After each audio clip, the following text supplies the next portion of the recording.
Hey, welcome back to the Sugar Bear Working Videos. We are on our very last block for this quilt, and it's Miss Ruth Ann. So Ruth Ann is just a little friendship star.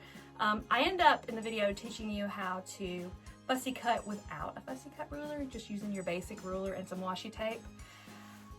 Lots of piecing, lots of little bitty piecing, but I think it's worth it because how cute! All right, let's go make Ruth Ann. All right, so we're making Ruth Ann, and we've got quite a bit of fabrics to pick out here. We're picking out A, B, C, and D. So let's keep D a soft color, and then we'll make A, B, and C a little bit more oomph. Let's do one more block with this fabric. So we'll put this as our A, I think. Let's do this fabric as our D. I think I've only used it one other time. I'm looking at my design wall over here. I've only used it once inside the blocks, so I will choose this for D. B, let's see. Well, I'm thinking I want this for my C fabric. So this and this will end up making my little friendship star. And then I need to pick out a B fabric. I'm thinking just this pink. Yeah. So I'm thinking A, B, C, and D. And that is going to be a wee bit busy, but I could swap out this because I've got so much turquoise in my quilt. I could swap out that for this coral. You know what? Let me just go with what I've got here because I like this. This will make my star point. This will make the inside of my star. This is those bars that break up the block, and then this is the background.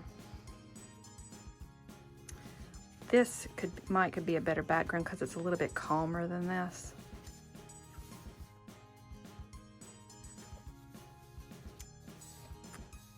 All right, let me go with these. Let me go with these four, constantly swapping. Let me go with these four. I'll get these cut up and I'll be back. Hey, I'm popping back on here because I thought, let me show you something. So I was thinking about my A fabric, which is going to be this one, and how those cute little dots right there, and how it was an opportunity to fussy cut. Obviously, it's a really, really small piece, and fussy cutting is a bit extra, but I can be a whole lot of extra sometimes.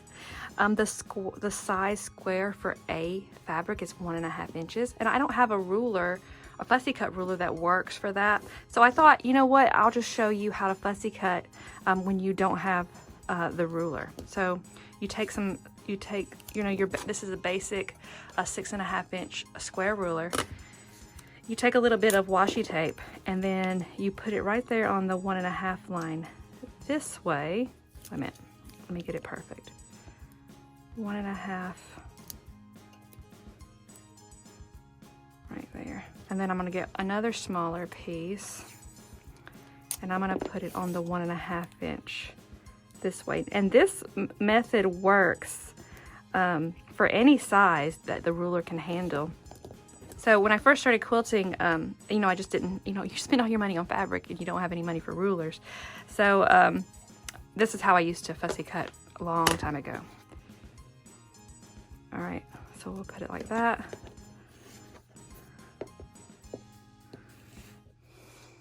Let me just go ahead and then you'll turn it the other way. And this is my finished side, and then I'll line it back up, and I'm lining the edges of the fabric up next to where my tape is. The tape is just to help me see my lines a little bit easier. That's all it's for.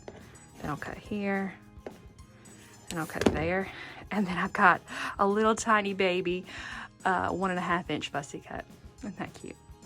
All right, so just to keep things straight, I got my A, B, C, and D fabrics, okay?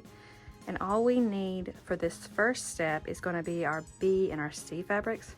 So these two, we're going to put these to the side. All right, and you would draw a line on the back of these, and they're all going to go the same way. You're going to put it on one end of your rectangle, and then you're going to sew from right here to this corner. Okay, so you don't want to be sewing this way. You want to make sure that you are sewing this way. Obviously, if you have directional print, you might have to think about this a little bit more.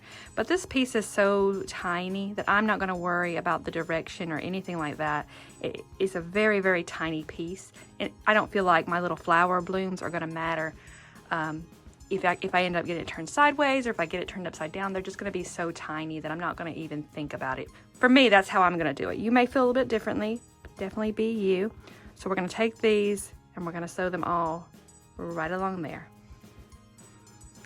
We'll go get our chain piecing on. All right, all sewn. Here's what they look like. If you hear some talking in the background, that's my husband. He's a loud talker. All right, so I'm just setting these seams on these real fast. All right, so now we've got a little bit of snowballing to do. And we're just going to line up our stitch line on that 1/4 inch line of our ruler. And we're just gonna cut like that. I'm gonna do that for all of these. All right, so the big trouble of that block is over. I mean, that was it. See, it looks way more difficult than it actually is. The thing is that you're just working with these little tiny pieces and there's just so many of them. So it's not a hard block to actually do, just a bit more involved. I am pushing these down the way we've been doing all of our snowball corners. That's my iron sizzling. And I'm just gonna keep doing this until I have them all pressed, and then I'm gonna starch and press again. So let me get to that.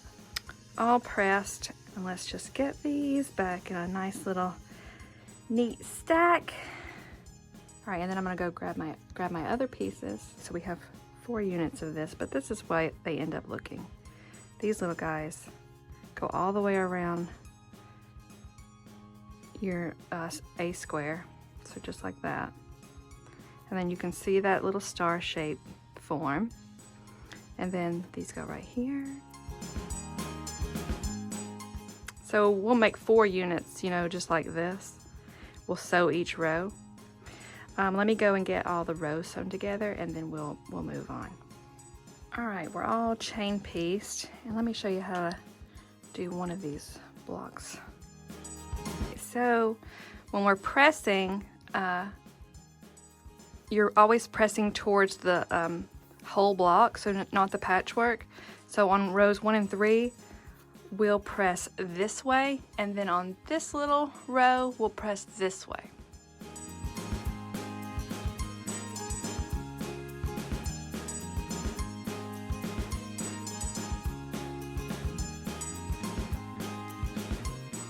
So just like that. And then we're gonna fold row 2 down on top of row 3 and nest up the seams and put a pin right in our stitch line. I'll do that for both of these little seams. And then I'm gonna set up these other sets just like this. Okay, so we're all 4 sets are pinned up, and I'm gonna go sew right across here. All right, all sewn up, and I'm just gonna give these a quick press to set their seam. All right, and then we're gonna press this seam open. And then one of these top rows is gonna go right on here. So let me get my seams nested up. All right, and I'm gonna do that for all the sets and then go and sew right across there. All right, all sewn, and then we're just going to, well, I pressed to set my seam, and then now I'm just gonna